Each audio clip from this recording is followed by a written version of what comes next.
Shalom Bapak Ibu Saudara-saudari yang dikasihi dan mengasihi Allah. Saat ini kita diberikan kesempatan oleh Allah untuk bersama-sama merenungkan firman-Nya dan menjadikan perenungan kita sebagai bekal dalam menjalani kehidupan sehari-hari. Namun sebelum itu, marilah kita bersama-sama bersatu di dalam doa, memohon tuntunan dari Allah agar kita betul-betul mengerti apa yang Ia inginkan. Marilah kita berdoa.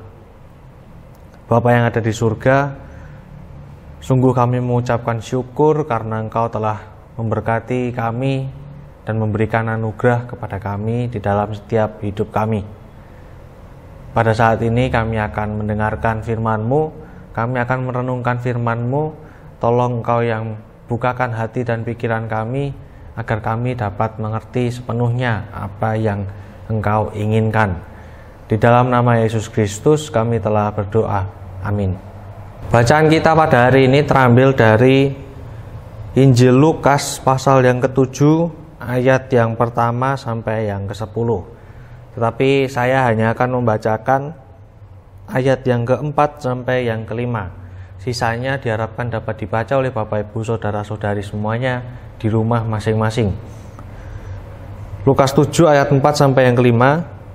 Mereka datang kepada Yesus dan dengan sangat mereka meminta pertolongannya.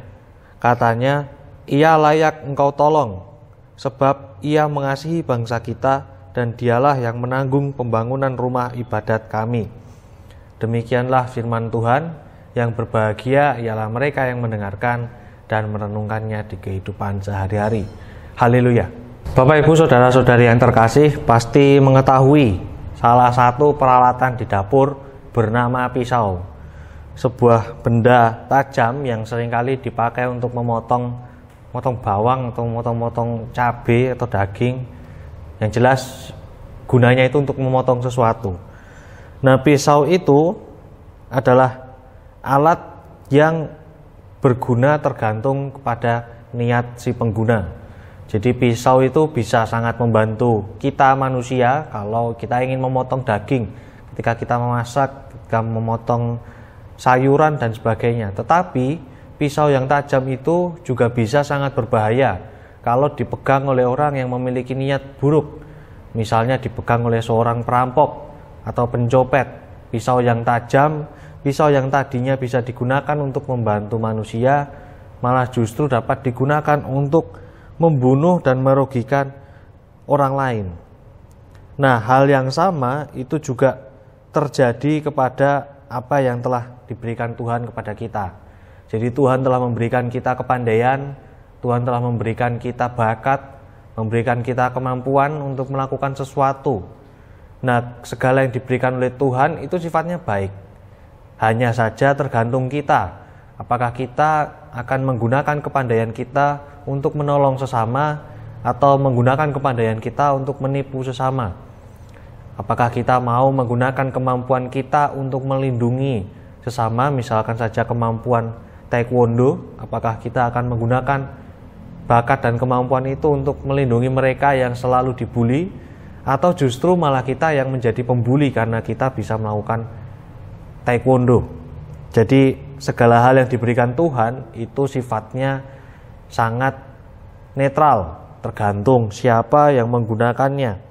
Kalau digunakan untuk hal yang baik, maka itu bagus. Tetapi kalau digunakan untuk hal yang buruk, maka ya itu tidak baik namanya. Nah, bacaan kita pada hari ini, Lukas 7 itu mengisahkan tentang seorang perwira dari Kapernaum yang memiliki pembantu yang sedang sakit. Nah, kita bayangkan saja, perwira itu, namanya perwira pasti memiliki kekuasaan yang tinggi, memiliki status sosial yang sangat tinggi. Jadi bisa saja dia itu dengan status sosialnya tidak mempedulikan pembantu yang sedang sakit. Tetapi nyatanya tidak. Ternyata perwira tadi meskipun memiliki status sosial yang tinggi, dia tetap peduli kepada pembantunya yang sedang sakit. Bahkan dikatakan di ayat yang keempat, Ia mengasihi bangsa kita dan Dialah yang menanggung pembangunan rumah ibadat kami. Jadi perwira ini menggunakan status sosialnya yang tinggi demi kepentingan atau kebaikan bersama. Dia menggunakan status sosialnya yang tinggi ini untuk bisa menjangkau Yesus, agar Yesus itu bisa menyembuhkan pembantunya. Perwira ini juga menggunakan status sosialnya yang tinggi untuk membantu pembangunan rumah ibadat.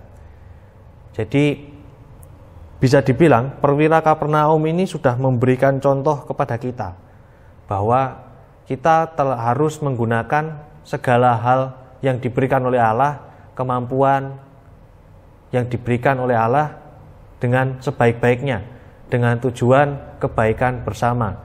Oleh karena itu, bisa membuat kita mendapatkan berkat yang lebih. Kalau kita ingat-ingat lagi, beberapa hari yang lalu, renungan hariannya adalah semua berawal dari diri kita sendiri. Kalau kita mau orang lain mengasihi kita, kita harus mengasihi orang lain terlebih dahulu. Nah, di sini kembali ditegaskan, kalau kita mau mendapatkan berkat, maka kita juga harus melakukan yang terbaik terlebih dahulu. Seperti perwira yang meskipun status sosialnya tinggi, dia tidak sombong. Dia tetap bersedia untuk menolong pembantunya yang sakit dan menanggung pembangunan rumah ibadah. Begitupun kita, kalau kita memiliki kelebihan, misalnya saja bisa bermain musik, maka sudah sebaiknya kita membantu pelayanan di gereja. Kalau kita bisa merekam video, maka baiknya kita juga bisa membantu pelayanan di gereja dengan membantu rekaman renungan harian. Jadi begitu renungan kita pada hari ini. Semoga dapat menginspirasi dan dapat menjadi bekal yang cukup dalam kita menjalani kehidupan sehari-hari. Tuhan memberkati. Amin. Bapak Ibu Saudara-saudari yang dikasihi oleh Allah, baru saja kita telah mendengarkan renungan, kita telah merenungkan firman dari Allah. Marilah kita menanggapi renungan yang barusan kita dengarkan dengan bersama-sama bersatu di dalam doa. Mari kita berdoa. Allah yang Maha Kasih, kembali kami datang ke hadirat-Mu mengucapkan syukur atas berkat dan anugerah yang telah Engkau limpahkan ke dalam hidup kami. Baru saja kami telah merenungkan firman-Mu, kami kembali tersadarkan bahwa kami perlu menggunakan kemampuan-kemampuan kami, privilege-privilege kami demi kebaikan sesama kami, demi kebaikan bersama. Seperti yang dilakukan oleh perwira Kapernaum yang meskipun dia memiliki status sosial yang tinggi dan bisa saja dia tidak mempedulikan pembantunya, tapi malah perwira itu masih mempedulikan pembantunya dan malah membantu ikut serta di dalam pembangunan rumah ibadat.